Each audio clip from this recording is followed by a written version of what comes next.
네, 경제브리핑입니다. 이 총선 과정에서 우리가 좀 경제를 열심히 보지는 못했었는데요. 총선 결과는 두 가지 면에서 정부 여당에 경고를 보내고 있습니다. 첫 번째는 정부가 경제 위기에서 어떤 역할을 할 것이냐인데 정부가 거의 역할을 하지 못했었다.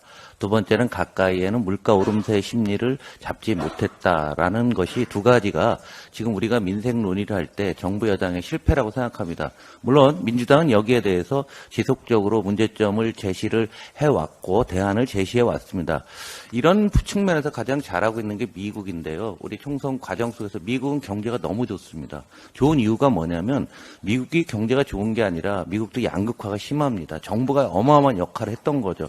그래서 지난달 고용을 놓고 보시면 일자리가 계속 꾸준히 좋아지는데요. 그 일자리가 어디서 나오냐면 정부가 만들고 있습니다. 그래서 정부가 만든 일자리 맨 밑에 보면은 7만 1,000개나 되고요. 또 하나는 고령화를 준비하기 위해서 헬스케어와 교육, 보건 이런 쪽에서 일자리가 늘고 있습니다. 그러다 보니까 사회 저변을 미국이 칩스법을 통한 다양한 형태로 과학기술 전쟁을 하고 있는 것처럼 보이지만 내부적으로 정부가 나서서 이러한 역할을 해주고 있다는 얘기예요. 그러다 보니까 이러한 것이 경제 전체에 온기를 불어넣고 있습니다. 그러다 보니까 경제가 좋으니까 물가가 올라가죠. 그리고 석유류 가격도 이란의 이스라엘 침략 이전부터 석유류 가격 계속 올랐습니다. 금가 가격도 사상 최고치를 유지하고 있었어요. 그러다 보니까 미국의 금리가 계속 오르고 있습니다. 10년물 금리가 4.6입니다. 굉장히 높은 수준이에요. 올 하반기에 한 4번쯤 금리를 내리지 않을까라고 봤었는데 총선 기간을 통해서 미국의 물가가 너무 오르니까 2번도 안 올릴 것 같다라는. 이건 남 얘기가 아닙니다. 한국에 그대로 전이가 됩니다. 한국의 금리가 우리가 예상했던 것보다 하반기에 더 안 내려올 거란 얘기죠. 그렇게 되면은 가계부채를 가지고 계신 분들 이자 부담 많죠. 천조의 소상공인 부채 어떻게 할 겁니까? 물가는 더 오른다는 명확한 사실에 대해서 정부가 제대로 대응을 해야 될 것 같습니다. 지금 환율을 놓고 보시면은요. IMF 때 글로벌 금융위기 때 2002년에 레고랜드 사태, 김근태발 고위부도 사건 기억나실 겁니다. 그때가 1,440원인데요. 어제 1,384원에 끝났고 오늘 1,390원까지 가 있습니다. 수입 물가가 더 올라간다는 얘기예요.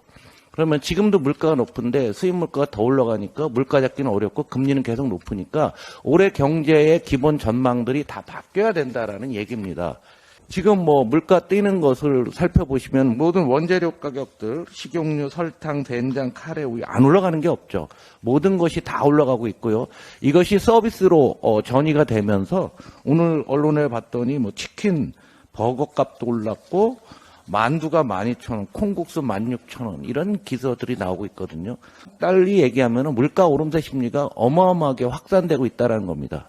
돌이켜보면 40년 전에 전두환 정부는 쿠데타를 통해서 정권을 잡은 다음에 제1의 목표를 물가 오름세 심리를 잡는 거였습니다. 기억하실지 모르겠지만 그때 전방위로 지금이랑 아주 유사한 상태에서 물가를 잡기 위해서 정말 총력전을 벌였어요. 그런데 지금 이 정부가 전두환 정부랑 비슷한데 경제는 아예 관심이 없다는 거 한번 언론인 여러분들 한번 비교해서 그 당시 정책 한번 보시면 분명히 나올 것 같습니다. 자, 우리가 생각했던 것보다 금리는 높고 물가가 더 올라간다. 그럼 어떻게 할 거냐? 물가 안정 대책이 있습니까? 고금리가 지속되는데 이자 부담 예상보다 더 올라갔죠. 부동산 PF 문제 해결한다고 하는데 통계도 제대로 잡지 못하고 있다라는 게 어제 언론에 났더라고요. 알리, 테무, 시인 등 중국계 이커머스가 대대적인 공습 중이고 제가 이 자리에서 3달 전부터 말씀을 많이 드렸었는데 그 사이에 가입자는 더 늘고 국내 소상공인과 중소기업은 더 어려워지고 있습니다. 홍콩 ELS, 홍콩 H셰어 가격이 6,500점 되면은 손실이 줄 거라는 아주 희망 섞인 기대가 있었는데 이번 이란의 이스라엘 공격으로 물 건너갔죠. 주식시장 밸류업 한다고 하는데 대기업들이 좀 반대하고 있습니다. 소유지배 구조에 어떤 문제가 발생하고 있기 때문에 꼬랑지를 슬슬 내리고 있죠. 세수결손 문제, 제2금융권 부채 문제 오늘 언론에 다 나와 있습니다. 우리가 민생이라는 말을 너무 함부로들 얘기하고 있는데요. 하나하나 살펴보면은 자동차 부품이 23,000개 정도 되는데 이게 다 나사가 다 느슨해진 겁니다. 꽉꽉 조이고 튼튼하게 만들어서 나가야 됩니다.